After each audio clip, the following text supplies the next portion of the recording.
Tonight on CTV News, look at the recent GIS mapping day that took place on campus, plus a sneak peek at the Avenir Museum opening up soon near the CSU Center of the Arts. And a CSU program that is pairing students with elderly to help them keep their pets. All this plus weather, sports, and entertainment coming up right now.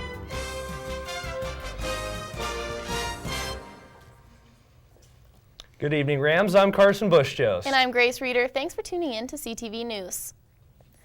5 men were arrested and 1 was cited by Fort Collins police for solicitation of a prostitute on Friday, November 13th. The men were arrested during an undercover operation after the neighborhood enforcement team placed ads in the escort sections of sites like Craigslist. The men who responded to the ads showed up at a local hotel expecting to exchange money for sexual acts, but were greeted by police. According to Fort Collins Police Services, prostitution is often linked to sex trafficking and illegal drug use. FCPS wants to reduce these issues by making it difficult to solicit or sell sex. Fort Collins is increasing the number of police officers who patrol Old Town. The number of officers has risen from 9 to 13 and include 2 full-time alcohol and marijuana enforcement officers. According to the Coloradoan, crime activity has been down in Old Town, but suspicious activity incidents have been rising and could have something to do with the increasing transient activity. Fort Collins Police Lieutenant Jeremy Yancey speculates that issues with transients may stem from the changes to the city's panhandling ordinance. Yesterday marked the annual GIS Day at CSU. GIS stands for Geographical Information Science. The event was sponsored by Geospatial Centroid and featured speakers and interactive activities. The goal of the event is to educate and demonstrate how GIS maps can be applied in various fields. GIS can be used in health, combating disease, urban planning, and much more. The day ended in a mapathon event where anyone was invited to participate in mapping unmapped areas of Senegal, Africa for humanitarian purposes. So today we're mapping a city in Senegal, in Africa. And it's open to anyone, students, faculty, the public. Each member signs up for a little square of the earth, so to speak. In this case, they're all in Senegal. And they start mapping the roads and the buildings in that area. And then when they finish, they enter a comment, I'm done with all the buildings, but someone else needs to do the roads or whatever, and save it, and that's available instantly to anyone around the world. Currently, there's an open house for CSU's Avenir Museum, a design and merchandising building located next to the UCA. After months of expansion, the museum is almost ready to open. The Avenir Museum at CSU is dedicated to exploring the aesthetic, social, cultural, and physical significance of textiles, dress, and interior furnishings. 2.5 years ago, the museum began a 10,000 square foot expansion that just finished up. 2 new galleries adjacent to the storage where we're standing now, as well as a classroom that seats 84 students, and then a number of other sort of visitor amenities. The museum won't officially be open until January, but there's a sneak peek open house Tuesday night showing what's in store since the dramatic transformation. The museum has 20,000 items waiting for display, all related to design and merchandising. We took all 20,000 out, and now we're bringing them all back in, re-inventorying and photographing them and checking for any damage. Volunteers have been working constantly, organizing every object that could be on display. Today they were filing over 1,000 handkerchiefs that were collected through the decades. The first exhibitions will feature a wide variety of historical textiles. A collection of miniature quilts, traditional Guatemalan textiles, and then another set of contemporary Guatemalan textiles to juxtapose the old and new, and then a great exhibition of couture garments designed by Mr. Blackwell, a California designer of the 50s through the 1980s. Collection is mainly comprised of objects related to 19th and 20th century Euro-American material culture and non-Western material culture. The inaugural opening will be January 30th. According to Aaron Fodge, CSU's Director of Alternative Transportation, MAX ridership by students has doubled in the last year. Through the MAX Capital Project, Fort Collins City Council approved to use $1.7 million from local funds to pay for 2 additional MAX buses. That will bring the total MAX buses to 7, which city officials feels is necessary for the service to run efficiently. MAX ridership is free for CSU students and runs every 15 minutes. The Associated Students of Colorado State University have passed Bill number 4508. The bill creates a new alternative transportation fee Members of the Senate said it will not increase student fees, though. The new board will provide students with a chance to negotiate alternative transportation contracts and advise alternative transportation projects proposed to ASCSU. College councils will appoint students to the board by the spring semester. CSU has a Pets Forever program that is aimed at helping elderly and disabled community members keep and take care of their pets. This program allows for students and the community to interact. Unfortunately, Pets Forever lost its funding after the recent budget cuts.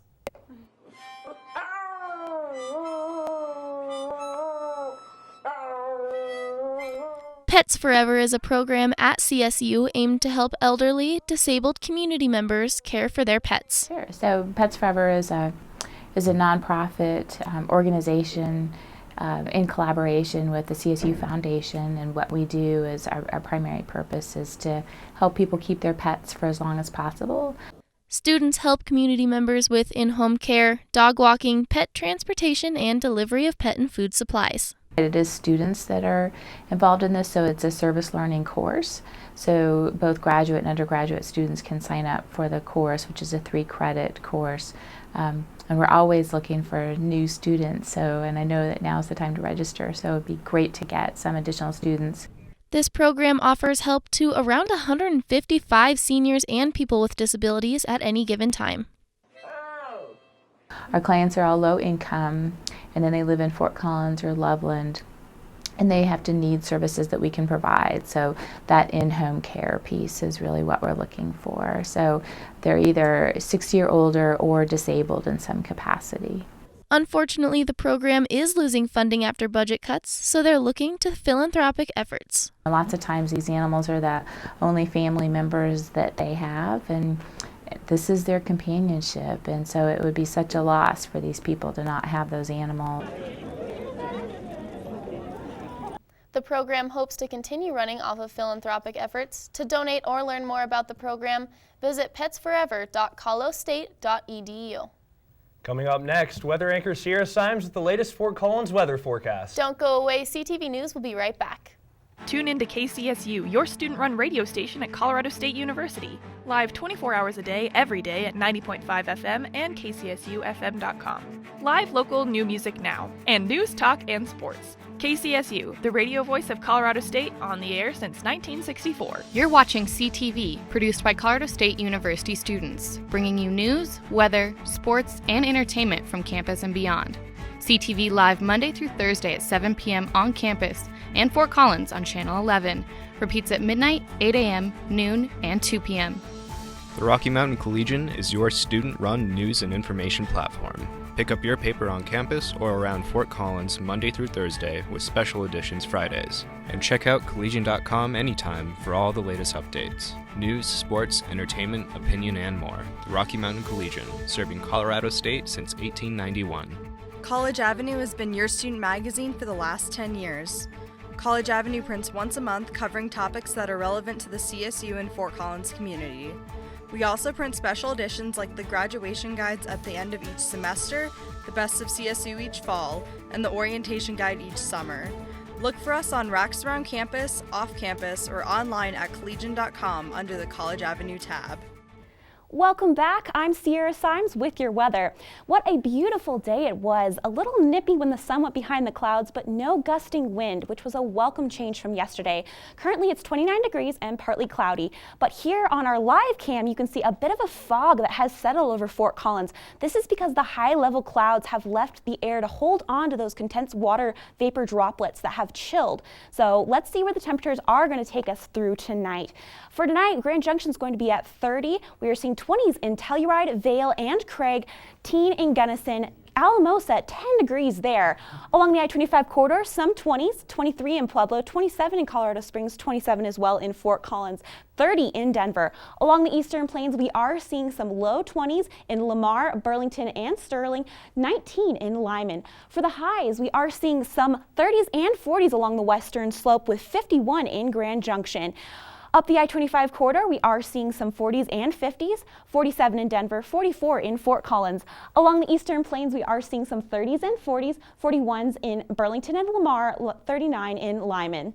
Let's take you back to tomorrow morning. Waking up, your 8 a.m. is going to be chilly, 31 degrees, moving into those high 30s for those midday hours, 30-mile-per-hour gusts through the late afternoon. Right around rush hour, I-25 is expected to be pretty dry, only a 30% chance of snow, but be sure to drive home safely and do your best to avoid rush hour because there will be delays. But something to be thankful or not so thankful for as we enter the holiday season, Denver was ranked 12th on Google's list of the worst traffic cities to commute in during the holidays. Los Angeles is number 1, and moving down the list, something that surprised me, New York City is 6th. But no matter which of these cities you may be expecting to visit over the holidays, drive safe and weigh your options. Sometimes the last ham or turkey from the store is not worth the aggravation of traffic. But there should be plenty this year. 45 million turkeys are expected to be killed in preparation for the holidays. Think about that as you're tucking into your Thanksgiving meal. Looking forward into next week. Tomorrow, cloudy with 20-mile-per-hour winds expected in the afternoon. Saturday, cloudy but sunny for Sunday and low 50 highs through next Tuesday. Wednesday, dipping into 44, and look at those lows dropping into the teens, and then 10 for Thanksgiving Day. If you're looking to go for a late meal, bundle up and stay warm, although all of the pie you eat may just do the trick. That's all the weather that I have. Up next, sports anchor Olivia Landis with a special guest from the CSU disc golf team. Me and my boy Matt had it good. He had catnip that was off the hook. But one day, he brings a girl home, and she's allergic to cats. Every sneeze was a nail in my coffin. Now I'm in a shelter. It's decent, but they don't even have Wi-Fi.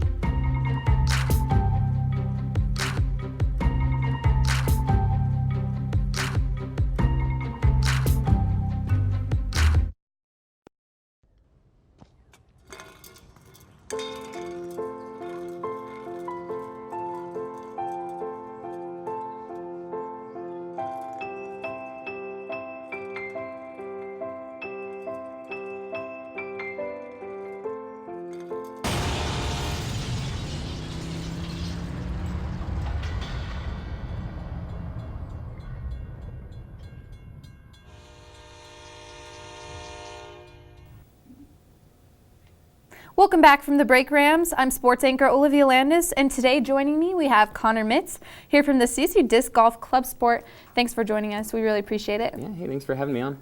Yeah, so if you could just tell me a little bit about the CSU Disc Golf team and what you guys are all about. Yeah, for sure. So as a club team, we are really invested in making each and every one of the players better, better competitors, better sports, just better stewards of the game and better representatives of CSU. But as a team, we really, really want to continue to win national titles. We won our first national title in 2012, followed that up by finishing second by one stroke the year later, and haven't finished outside of the top 8 since then.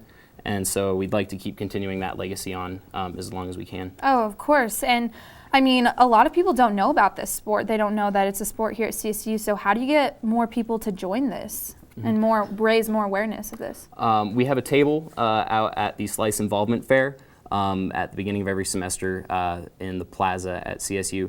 And we put up posters at local courses. A lot of times disc golfers will find those posters at the courses more often than not and try to have it on campus. But it seems like everybody nowadays has played it once or twice. Just not many people that are competitive. Yeah, exactly. And so we try to bring out a little bit more of the competitive side in everybody as well. So yeah, that's kind of what we're about for sure.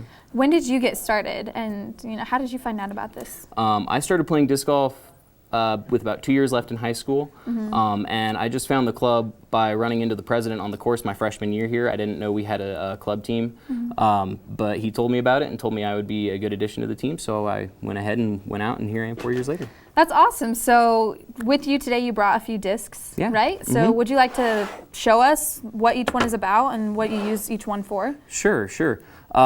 So this one is a driver, and you can tell it's a driver just because the rim is a little thicker. It's supposed to cut through the air a little faster. I don't know if you can see that. But yeah, this is meant to go a lot further distance. I personally use this one around 400 to 450 feet. We have a mid-range here, which you can tell it's a mid-range because it's a little slower. It's meant to be more controlled, fly a little more like an ultimate Frisbee would.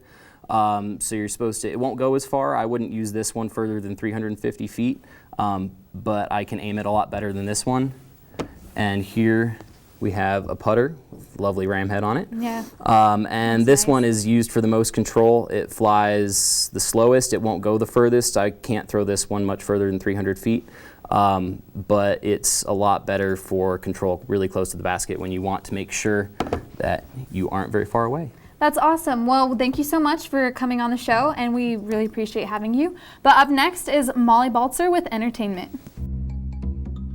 Sure, I look cute now, but when my owner lost his job, it was rough. I was living on the street, and one night, me and this Cocker Spaniel got into it so bad, I wound up looking like an ice cream cone. I cried a little bit, but thankfully I got rescued, so I'm running, I'm jumping, all back to my old self, and I'm ready to give unconditional love, even if you put a lampshade on my head.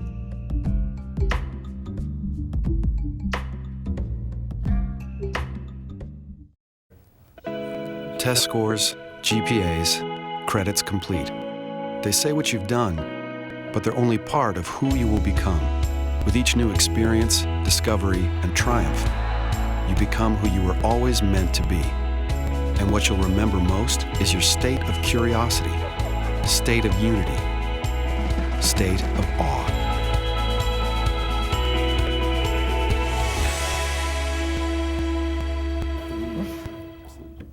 Welcome back from the Breaks Rams. I'm Moll Baltzar, filling in for Gabe Procrast. We have two great guests here tonight from Gryphon Games and Comics, Liana and Sherman. Thank you guys so much for joining me. Thanks for having us. Of course. So just tell me about Gryphon Games and Comics. Sure. So we're a game and comic book store, of course, and we've been around for 10 years. And we sell a lot of board games and role-playing games, Magic the Gathering, and of course comic books. Awesome. And how long have you guys been around? 10 years, and we're moving to our new location. And so on our 10th anniversary, which is very exciting. Oh, awesome. Yep, just had our 10th, yeah. Yeah, This will be our second move. We were in Old Town originally, and been our current location 8 years, and new chapter. See what happens here. Awesome. So tell me about the new location. What is there new features to it? Why are you guys moving? Sure. So our new location actually has a coffee shop, so that's pretty exciting. So we do have, most of it's up and running as of now, so it's a full coffee shop with food and drinks and soda, of course. Awesome. And it has a lot more space, and it has private gaming rooms, which is not something we've had before. So we have a lot of event space these days. Awesome. So tell me about the private gaming rooms, because I don't know too much about it. So are they every night? Is it a weekly thing? Sure. So in the evenings, we do have scheduled events, and that's all. A lot of them are regular. So we'll have specific events, say Monday and Wednesday night and Thursday night. And, so we've events pretty much every night of the week, and then we also have irregular events or large events. And then during the day, the space is pretty much open for community use as well. So if people would like to hold events during the day, they're welcome to do so. So take me through a typical game night or hobby night. You should take Typical? So every night is pretty different. I mean, we've got everything from like Pokemon on Sundays, which is, generally a pretty young crowd, to, Magic. We do 3 nights a week. We've got miniature wargaming. There's quite a bit of diversity in the different communities. And most of our events start around 6 or 7 o'clock, and they'll go until 10 p.m. or midnight. And then our weekend events generally start around 11 or noon, and will run throughout the day. Okay, awesome. And if somebody's looking to get involved, how can they find you? How can they, like a newcomer, how do they get involved? I'd say come in and talk to our staff. Our staff is really knowledgeable. They are more than happy to set you up with the different organizations. The groups themselves are really welcoming, and are more than happy to teach games to people who are not familiar with things, or just show you a demo or whatever. We'll see what it's all about. Awesome. And then do you guys have games that you would say are more popular than others? Like, are people more drawn to certain games? Definitely. So in general, we sell and run a lot of events for Magic the Gathering, which is extremely popular. We also sell a lot of different board games. Cards Against Humanity, I think most people know that one. Settlers of Catan, those types of games are perennial favorites. So yeah, Cards Against Humanity, that's a game I know how to play. So how can I come in and play that game? Like, do you do it? So we actually don't have a structured event yet for it, but we're looking at having one after the new year, hopefully. So the way to get involved in that is either to contact the store and let us know you're interested so we can put you on a list, or to just check out our website, and then as soon as we have information for that, we'd list it up on there. Awesome. Well, thank you guys so much for joining me. If you guys want to learn more about Gryphon Games and Comics, you can visit their website, www.gryphongamesandcomics.com. And that's all the time we have tonight. Thank you to our guests for coming on to the show tonight. Have a fun and safe break, Rams. Good night. Thank you, Molly. Thank you.